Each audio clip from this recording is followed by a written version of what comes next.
Ciao ragazzi, aujourd'hui j'ai envie de vous montrer comment faire une pâte à pizza à la maison, sans four à pizza, sans toutes ces astuces-là, vraiment juste avec des produits qu'on trouve à n'importe quel supermarché, c'est-à-dire une farine, du sel, la levure, un petit peu d'eau, l'eau et l'huile d'olive. Je pense que c'est important de faire cette vidéo dans ces moments même de confinement où un smash la testa. En ce moment de confinement, parce qu'on ne peut pas trop aller dans les restaurants, et je pense que c'est important malgré tout qu'on puisse manger une pizza le week-end. Comme on faisait nous à l'époque avec ma mère, quand le dimanche c'était le temps qu'elle faisait de la pizza, on était tous contents, la famille qui venait, les cousins qui venaient, mais on n'avait pas le droit d'aller au restaurant parce que si par malheur ma mère nous voyait aller dans un restaurant, rappelez-vous la scène, si vous l'avez vu, Le Grand Bleu, quand il y a Enzo qui mange ses spaghetti à scoli à la plage. Vous vous rappelez quand la maman descend les escaliers tout doucement? C'était pareil. Si elle nous attrapait, par rapport. Mais elle va me tuer si elle me voit manger la pasta au restaurant. Mange, bordel, vite. Mamma! Tu credi che io possa portare da sola tutti questi bagagli?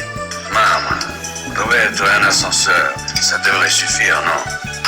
Che cosa hai mangiato tu oggi? Un petit café, c'est comme moi je plonge demain. Ah, tu reconnais Jacques, le petit Jacques Maillot. Et voici son ami Johanna. Un verre, non?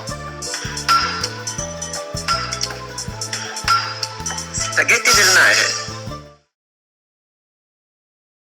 Alors, un grande saluto, siamo su YouTube, altro che Rai 1. Il nous faut ces ingrédients et une plaque comme ça pour la passer dans notre four. On commence? Andiamo ragazzi. On commence avec une petite cuillère de levure fraîche de boulangère qu'on met dans la... Comment ça s'appelle ça en français? Une bassine. Une bassine, bravo, une bassine. J'ai mesuré à peu près 700 ml. Pardon? Ou un saladier. Un saladier. On met à peu près 700 ml d'eau tiède dans la levure. Par contre, je préfère pas mettre tout d'un coup parce que des fois la pâte elle est un peu trop molle et après on doit rajouter la farine et c'est pas très sympa. On mélange un tout petit peu avec les mains pour bien faire fondre la levure. On met 1 kg de farine, n'importe laquelle, c'est laquelle vraiment vous trouvez au supermarché. Hein. On la met dedans. Voilà. Et après, à la fin, pas tout à fait à la fin, avant la fin, on rajoute une cuillère de sel. On commence à mélanger. Et si vous voulez, vous pouvez mettre de l'huile d'olive. Ça aide un petit peu dans les basses températures, c'est-à-dire 230-250 degrés, de mieux coller la pâte à la cuisson. Et hop, pas plus. Et on commence à travailler la pâte. Comme ça, comme ça, comme ça. Voilà. On rajoute encore un petit peu d'eau. Et on la travaille. Il en manque un petit peu. Et on va tout mettre. C'est bien qu'est-ce qu'il fallait. Bien les 700 ml. Après, on a sort, comme il nous a expliqué le camarade Hugo, du saladier. On la met sur un plan de travail. Celui-là, on n'a plus besoin. Pour le moment, on le pose là. Et on travaille nos pâtes.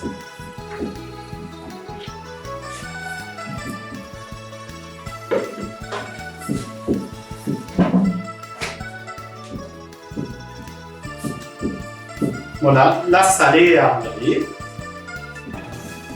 On continue. Il a bien travaillé. C'est bien prendre ces deux paumes de main et la faire travailler comme ça la pâte. Voilà, on la reprend, on la retourne. Et ça, on le fait pendant un bon quart d'heure. Par contre, pendant un quart d'heure, je ne veux pas pétrir comme ça sans rien faire. Non. Non. J'ai un petit message. Un message pour Ilia. La dernière fois quand j'ai... Voilà, donc pendant un quart d'heure, il faut vraiment bien pétrir la pâte qu'elle soit bien lisse. Mais pendant un quart d'heure, je ne peux pas rester comme ça sans rien dire. Ça ne me semblait pas. Donc j'ai reçu un message d'une fille, d'une copine d'enfance que je connais depuis d'enfance, donc depuis longtemps. Elle m'avait dit, tes vidéos sont bien, mais ça serait bien, la prochaine, tu te la fais en chantant. Là, je la fais vite en allemand. Ilia, hallo, ich hoffe, es geht euch gut in meiner Familie. Deine Message, das macht mich ein bisschen, come si dice, fand ich schön, dass du gesagt, Gabriel, das wäre schön, wenn du deine nächste Video machen würdest, wo dabei du singst. Ilia, ich kann nicht singen, non sono capace di cantare. Tutto il mondo è Anna, Anna canta. Weißt du noch, vor ungefähr 30 Jahren, als ich dir das Lied gesungen habe, jedes Mal du Anna kannst?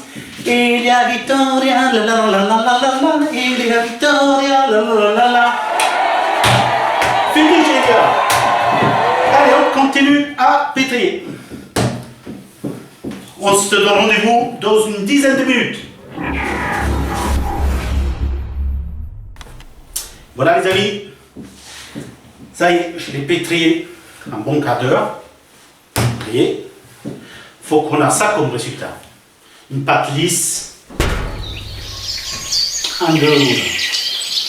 Voilà, bien compact, pas trop mou. Voilà, ça a l'air vraiment sympa.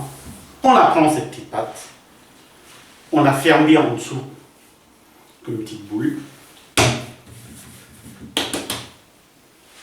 On reprend le saladier, on la repose dedans, on la pose.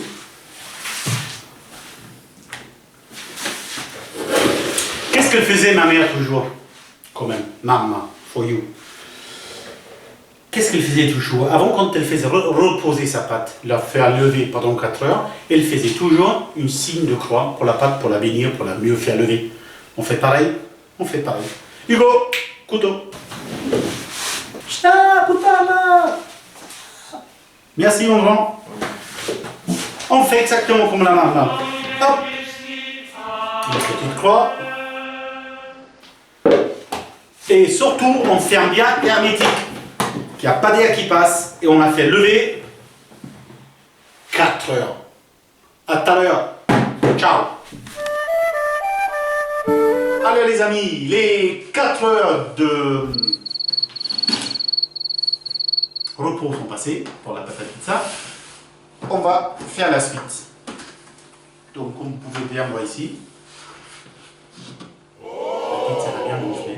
Il a doublé de volume. Très belle, très légère. Donc il nous faut un petit peu de farine. Farina! Farina. On prend un petit peu comme ça.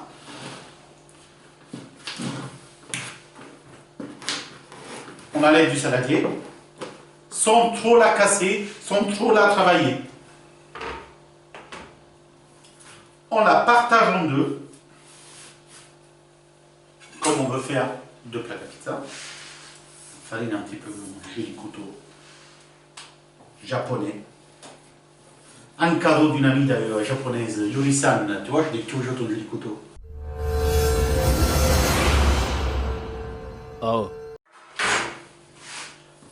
On fait encore une fois doucement. Ça, on arrondit, on fait une belle balle, comme ça. On la pose là. L'autre, on la met là.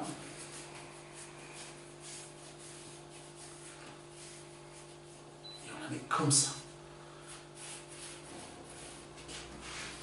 Vous voyez, celle-là est légèrement plus grosse que l'autre. Donc, ou je prends la balance pour le peser, mais bon, c'est pas la peine. Ça reste quand même, c'est pas bien grave. J'enlève un petit bout là, je le mets là. Et je la referme. Voilà, je mets comme ça. Comme ça, on enlève un petit peu de farine. On prend du film, on la couvre bien. pas d'air qui passe. Voilà. Et si vous n'avez pas de film, hein, vous pouvez même prendre l'autre, la remettre dedans, la faire reposer, ou mettre même le saladier à l'envers. C'est comme vous voulez. Tiens, on va faire les deux, on verra ce que ça donne pour vous montrer que c'est le même résultat. Donc je vais bien mettre un autre bout de film de l'autre côté. Pour vraiment qu'elle soit bien reposée. Très bien.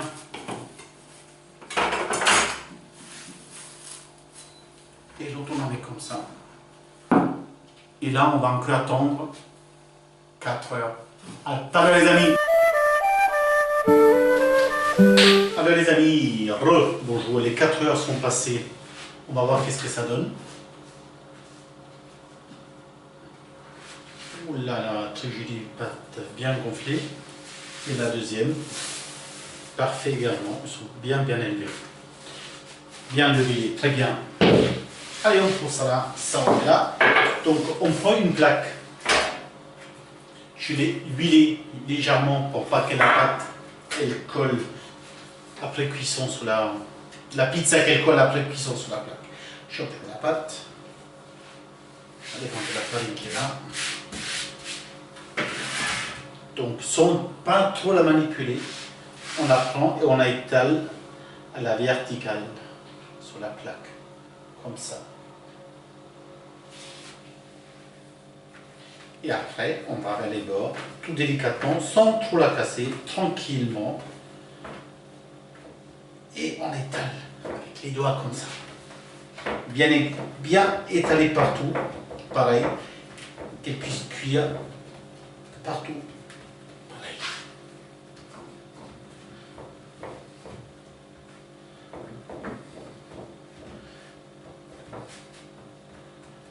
Regardez, qu'est-ce que ça donne. Tranquillement.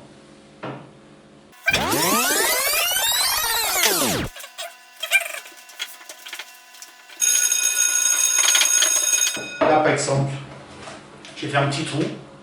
C'est pas bien joli, mais ça, c'est pas bien grave. On va l'attraper.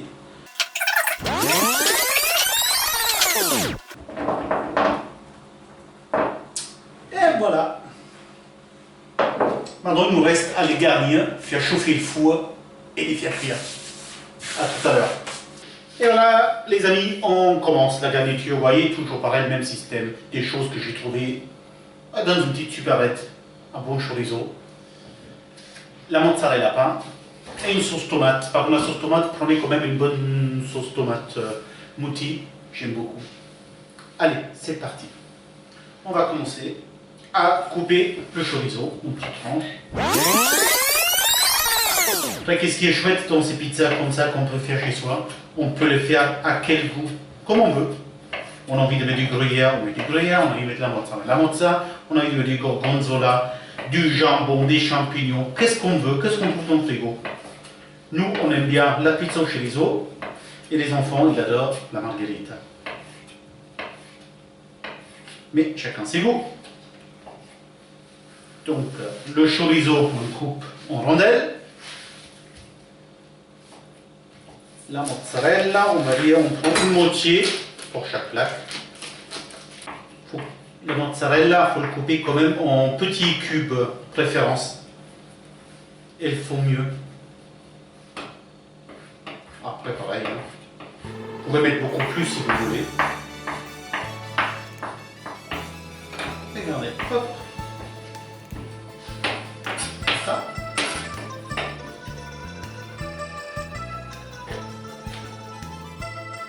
Voilà, à peu près pour une plaque. On va côté. On prend la première plaque. Et la sauce tomate, c'est pareil, ça dépend comment vous l'aimez, beaucoup, pas beaucoup.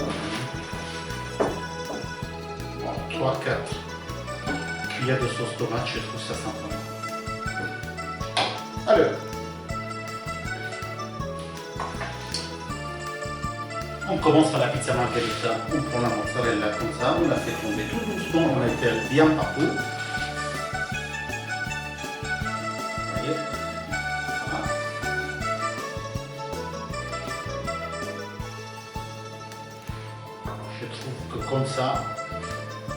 idéal. Et on la passe au four.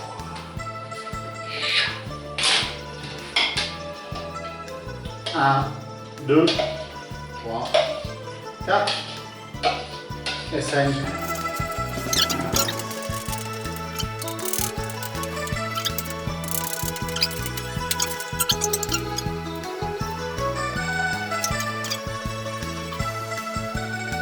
Pour la cuisson, je mets un quart d'heure à peu près à 250 degrés. À tout à l'heure. Et voilà les 2 pizzas plaques faites maison.